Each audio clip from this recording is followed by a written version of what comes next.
Olá, eu me chamo Ana Karina Prado, sou mestranda em Teoria e História das Artes Visuais na Universidade do Estado de Santa Catarina. E nesse artigo intitulado Paisagens Possíveis, eu investigo como o gênero da paisagem vem se manifestando durante esse isolamento causado pela pandemia. Eu faço isso por meio do estudo de trabalhos que foram produzidos nessa situação, especificamente por três artistas visuais: o Paulo Henrique Camargo, o Henrique Martins e o Ronald Simon. Os três são aqui de Curitiba. E a análise desses trabalhos eu faço traçando paralelos entre eles e as quatro formas de abordar a paisagem como manifestação artística que foram sugeridas por Kenneth Clark no livro Paisagem na Arte.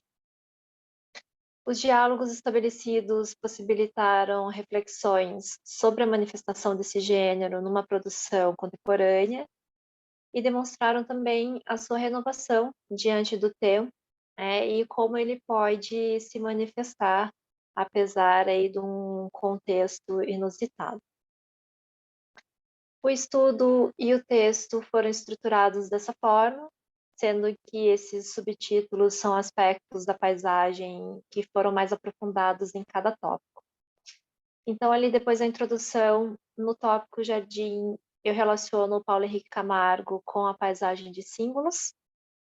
No tópico das nuvens, eu abordo o Henrique Martins, considerando aspectos da paisagem dos fatos.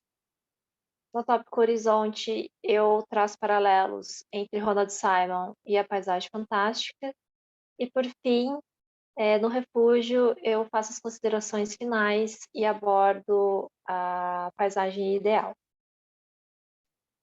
Então, a paisagem de símbolos para o Clarke era aquela que se manifestava especialmente na Idade Média, né, um período em que cada elemento da natureza era observado individualmente e então representado por símbolos. E o jardim se mostrou um bom suporte para organizar esses símbolos em um conjunto fechado, né, um conjunto único, que facilitava dessa forma um entendimento imediato da mensagem que se queria passar. E a aproximação que eu faço com o trabalho do Paulo é justamente o fato das fotografias selecionadas retratarem objetos e cenas que se passam no quintal fechado da sua casa.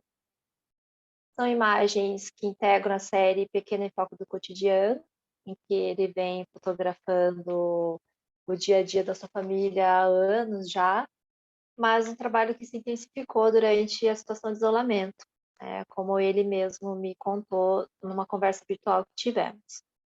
E a principal relação que eu faço aqui é um contraponto entre aquele conjunto fechado e suficiente de símbolos do jardim medieval e o caráter sugestivo das imagens do Paulo, né, em que esses poucos elementos, nem sempre visíveis, conduzem a um espaço a ser formado pela imaginação.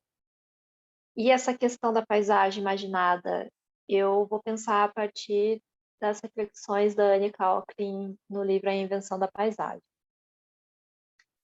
A paisagem dos fatos, para o Clarke, era aquela que refletia o contexto europeu do século XV, em que a observação científica da natureza passou a ser necessária, né, para reproduzi-la aí com maior fidelidade possível. E temos aí o auge desse pensamento com a perspectiva científica, que era utilizada para medir os espaços, para medir as coisas, né? exceto, um, exceto um espaço que não podia ser medido, que era o céu. E aqui eu vou abordar questões que envolvem justamente o elemento nuvem. E isso eu faço considerando reflexões do Hubert Damisch em Teoria da Nuvem, configurando aí o espaço celeste como um espaço de possibilidades. Quanto ao Henrique Martins, essas imagens selecionadas, elas fazem parte da série chamada Diáfanos e são constituídas por enquadramentos possíveis da vista do seu apartamento. Um trabalho que se encaixa na paisagem dos fatos, porque o fundo deles é composto por imagens fotográficas, mas que também constitui uma dissonância com os fatos, porque o artista fantasia sobre esses fundos. E ele faz isso por meio dos desenhos.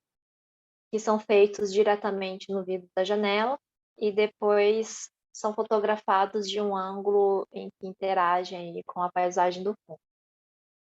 O destaque é que o espaço em que essas fantasias acontecem é justamente o céu, né? Esse lugar de possibilidade. E como o próprio Henrique disse na conversa que tivemos, esse trabalho é uma forma de reinventar a paisagem de todos os dias, né? E de reimaginar a solidão. Quanto às paisagens fantásticas, elas eram aquelas que inventavam temas, figuras, inventavam luzes e que consideravam mais o imaginário e as emoções do que a cópia fidedigna da natureza. Essas paisagens do Ronald Simon, elas são fantásticas porque são fruto muito mais do seu imaginário do que da observação da natureza, né? Tanto é que ele sequer pode ver o horizonte da janela do seu apartamento. O horizonte que nessas pinturas, segundo o próprio artista, acaba por representar a procura de um lugar de respiro. E sobre esse caráter infinito do horizonte que instiga a imaginação, eu me apoio no texto do Michel Collot, em Poética e Filosofia da Paisagem.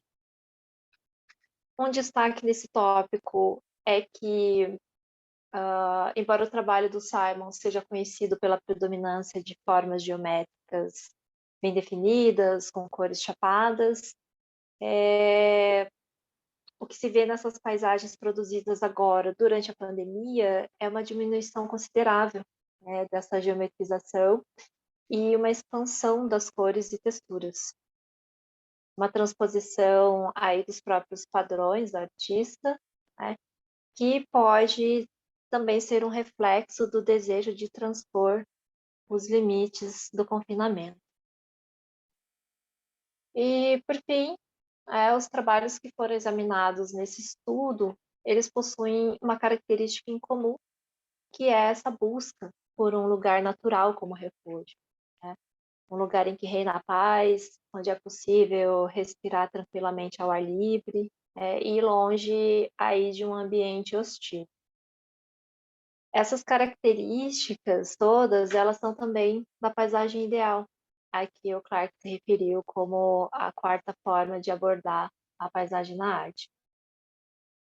Enfim, todas essas relações estabelecidas nesse trabalho, seja por ressonâncias, seja por dissonâncias, né, se mostraram eficazes para se pensar como o gênero da paisagem, que é tão vinculado ao espaço externo, né, vem se manifestando aí, sobrevivendo, reexistindo, né, diante desse contexto restritivo, que está bastante associado ao que está fechado, ao que está recluso. E essas associações, elas demonstram também um olhar crítico possível, né, para uma produção atual a partir de questões do gênero artístico e reforça também a sua sobrevivência na arte contemporânea. Então, essas são manifestações artísticas que refletem o estado de espírito do seu tempo e que revelam aí, que demonstram que paisagens ainda são possíveis. Obrigada.